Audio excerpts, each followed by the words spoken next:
గణపతి ఉత్సవాలకు వేళాయే. మట్టి పూజతో విగ్రహం తయారీ పనులకు శ్రీకారం. గాజువాక గణపతి ఉత్సవాలకు పేరుగాంచిన గాజువాక పట్టణంలోని ఎస్వీ ఎంటర్టైన్మెంట్ నిర్వహణలో రూపుదిద్దుకుంటున్న కోటి గాజులతో దివ్య కంకణ అలంకార మహాగణపతి విగ్రహం తయారీ పనులకు శ్రీకారం చుట్టారు. ఈ నేపథ్యంలో సోమవారం సాయంత్రం మట్టి పూజ చేశారు. స్వామివారి విగ్రహం పాదాల చెంత మట్టిని అలంకరించి అర్చకుల మంత్రోచ్చరణల మధ్య పూజలు నిర్వహించారు. నిర్వాహకులు కొసిరెడ్డి గణేష్ చెర్రి పర్యవేక్షణలో జరిగిన కార్యక్రమంలో నియోజకవర్గ బీజేపీ కన్వీనర్ కరణంరెడ్డి నరసింహరావు ముఖ్య అతిథిగా పాల్గొని పూజలు చేశారు. ఈ సందర్భంగా ఆయన మాట్లాడుతూ భారీ గణపతి ఉత్సవాలకు ఖైరతాబాద్ పేరుగాంచితే అందుకు దీటుగా గాజువాకలో గత కొన్నేళ్లుగా ఉత్సవాలను నిర్వహిస్తూ ఎస్వీ ఎంటర్టైన్మెంట్ సంస్థ ఆధ్యాత్మిక వాతావరణాన్ని తీసుకొస్తుందని కొనియాడారు. విశాల ప్రాంగణం శ్రీనగర్ డీమార్ట్ కు ఆనుకొని ఉన్న ఖాళీ స్థలంలో అనకాపల్లి కళాకారులచే విగ్రహం తయారీ జరుగుతుంది అని, ఇందుకోసం కోటి గాజులను వినియోగించడం ఇది ఎంతో శుభప్రదమని పేర్కొన్నారు.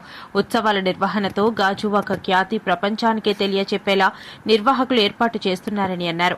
ఈ కార్యక్రమంలో కొసిరెడ్డి జ్యోతి, బీజేపీ నాయకులు గూటూరు శంకర్రావు, బాటా శ్రీనివాసరావు, కొసిరెడ్డి పృథ్వీ తదితరులు పాల్గొన్నారు.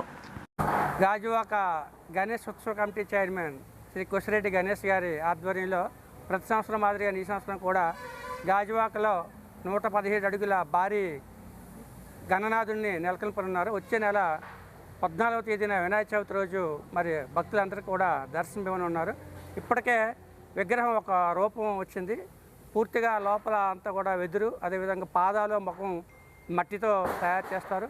మిగతా అలంకరణ అంతా కూడా కోటి మట్టి గాజులతో స్వామివారిని తయారు చేయడం జరుగుతుంది.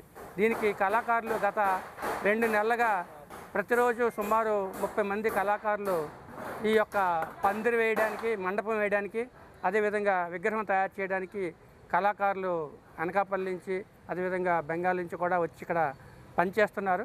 మరి మనకి వినాయక చవితి అంటే ఖైరతాబాద్ తర్వాత మన ఆంధ్రప్రదేశ్లో గాజువాక గణనాథుకి మంచి చరిత్ర ఉంది. మరి గత 2009 నుంచి కూడా ప్రతి సంవత్సరం ఎన్నో రికార్డులు, లడ్డూ కూడా భారీ లడ్డూ పెట్టినప్పుడు గిన్నిస్ బుక్ ఆఫ్ వరల్డ్ రికార్డులు, అదేవిధంగా బుక్ ఆఫ్ రికార్డ్స్లో కూడా నమోదైంది. అప్పుడు గణేష్ గారు కూడా గతంలో వేరే చోట బెల్లం వినాయకుడు పెట్టారు. ఇక్కడ కూడా 110 అడుగుల విగ్రహం పెట్టడం జరిగింది. మరి ఈ ఏడాది భక్తులంతా కూడా 14వ తేదీన వచ్చి దర్శనం చేసుకోవాలని కోరుకుంటూ ఈరోజు పాదాలకి ఈ యొక్క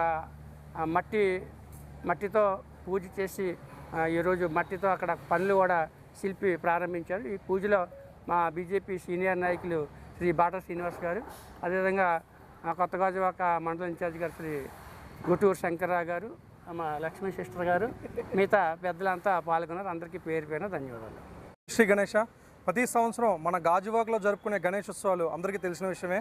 అందులో భాగంగా ఈ సంవత్సరం మన గాజువాకలో శ్రీనగర్ డీమార్ట్ పక్కనున్న హీరో షోరూమ్ పక్కనున్న ఖాళీ స్థలంలో ఈసారి స్వామివారిని పెట్టుకోవడం జరుగుతుంది. ఈ యొక్క స్వామివారికి కూడా దివ్య కంకణ అలంకార మహాగణపతిగా స్వామివారి పేరు నామకరణం చేయడం జరిగింది. ఈ స్వామివారి తయారీలో భాగంగా స్వామివారికి సంబంధించిన పాదాలు, అలాగే స్వామివారి ముఖం, చేతులు కూడా మొత్తం అన్నీ కూడా పూర్తి స్థాయి మట్టితో చేయడం జరుగుతుంది. మిగిలినవన్నీ కూడా మట్టి గాజులతో స్వామివారికి కోటి గాజులతో అలంకరించడం జరుగుతుంది. అందులో భాగంగా అనకాపల్లి చెందిన శిల్పి ఆరిపాక కృష్ణ గారి ఆధ్వర్యంలో ఈరోజు సాయంత్రం స్వామివారికి పాదపూజ చేయడం జరిగింది. అందులో ముఖ్య అతిథిగా కన్నరెడ్డి నరసింహరావు గారు, కేఎన్ఆర్ గారి చేతుల మీదుగా ఈరోజు పాదపూజ చేయడం జరిగింది.